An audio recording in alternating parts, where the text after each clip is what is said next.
Alright, folks. Oh, were you about to fire up the sawzall on there? Yeah, I gotta cut. Go for it. It's too wide. I'll let him make some noise for a second.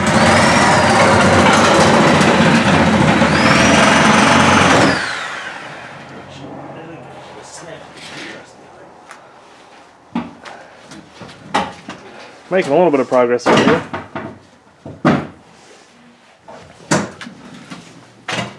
You still got one more to cut?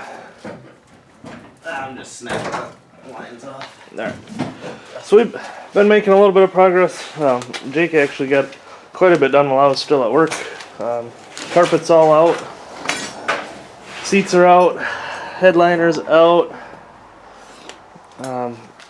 It looks like somebody tried to replace a fuel pump at one point through the floor, which I don't really blame them for not wanting to drop the tank, but... Except for the fuel pumps back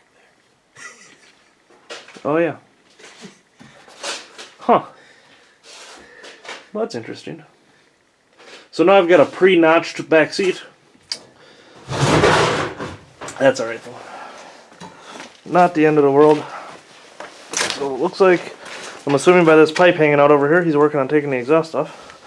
I just started working on the fuel system.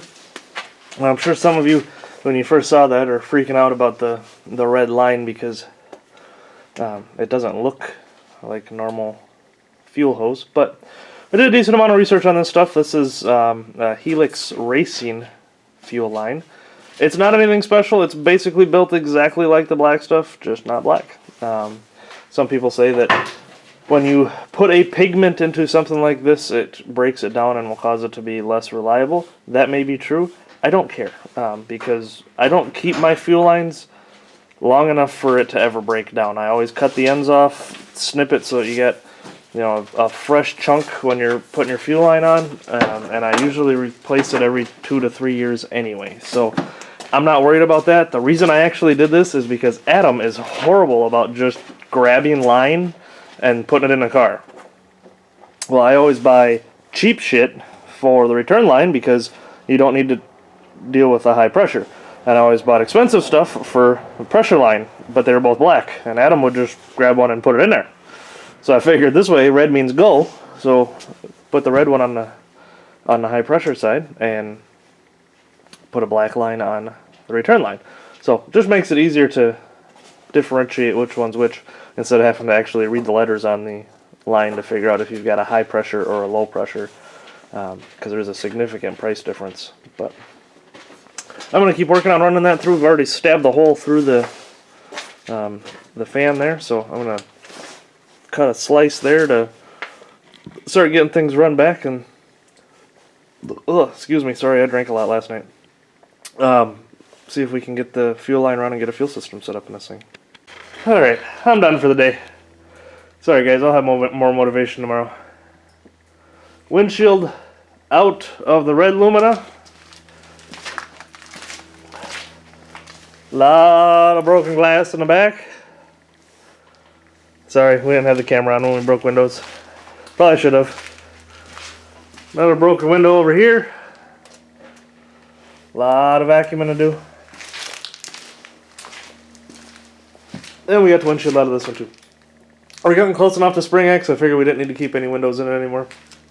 We might as well just get these cars to be in 100% done before we bring anything else into the garage.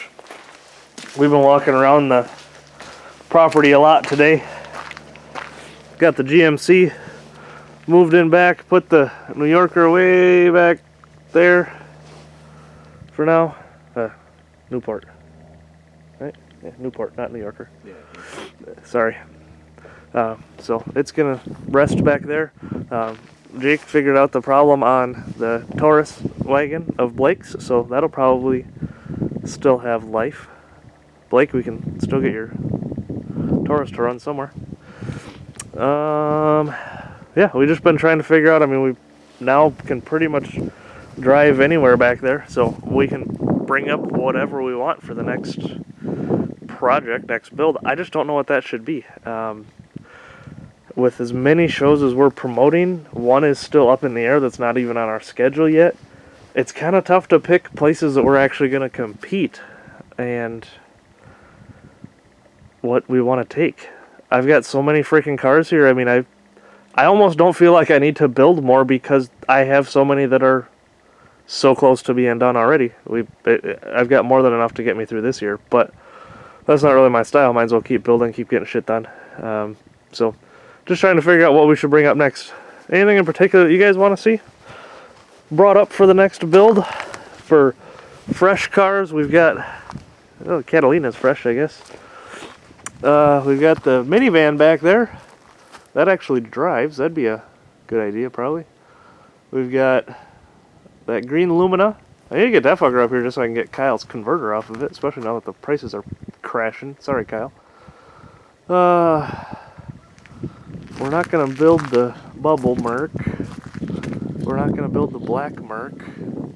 So there's the red Lincoln back there. We've got this Envoy that Jake's going to run. We got a few fresh things back there. What do you guys want to see run? Or what do you guys want to see built? It's going to be a while before anything runs. If the next car that we build might not get run till next year. Who fucking knows at this point? I don't know. I'll probably stare at them all a little bit longer and we'll try to get something figured out. But hell, what do you think?